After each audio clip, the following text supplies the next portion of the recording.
credo che tra i più abbandonati dalle politiche del governo ci siano proprio i produttori, gli imprenditori, i professionisti, quelli che creano lavoro e che sanno che il lavoro non si crea semplicemente distribuendo assistenzialismo, ma mettendo chi può assumere in condizione di farlo, e stiamo crescendo molto proprio nelle regioni del nord perché c'è un interesse su una politica che continua a chiedere meno tasse, meno burocrazia e investimenti pubblici. Le politiche del governo hanno tradito il nord e le imprese, secondo la presidente di Fratelli d'Italia Giorgia Meloni, in Consiglio regionale per annunciare il passaggio dell'ex capogruppo di Forza Italia Massimo Giorgetti tra le file del suo partito.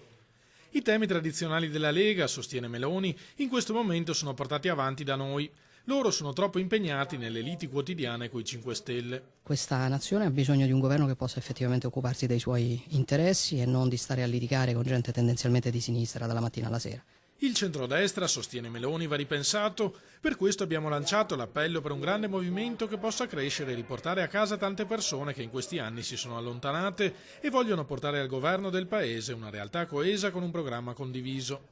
È possibile un governo senza il Movimento 5 Stelle, è possibile soprattutto se Fratelli d'Italia, che è oggi il movimento che nel centrodestra ha il più ampio margine di crescita, riesce ad avere la crescita sufficiente, perché la Lega va molto bene ma da sola non è sufficiente per governare. Col passaggio di Giorgetti viene azzerato il gruppo di Forza Italia che all'indomani delle elezioni contava 3 consiglieri. Il primo ad abbandonare gli azzurri per il partito della Meloni era stato il padovano Massimiliano Barison, poi lo scorso dicembre l'addio dell'assessora Elena Donazzan, rimasta in giunta come indipendente.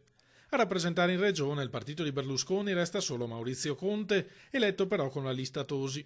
Non avremo più evidentemente il nome di Forza Italia nel gruppo, nei prossimi giorni faremo tutte le carte, tutta la parte amministrativa necessaria, ma di fatto noi continuiamo a sostenere il Presidente Zaia.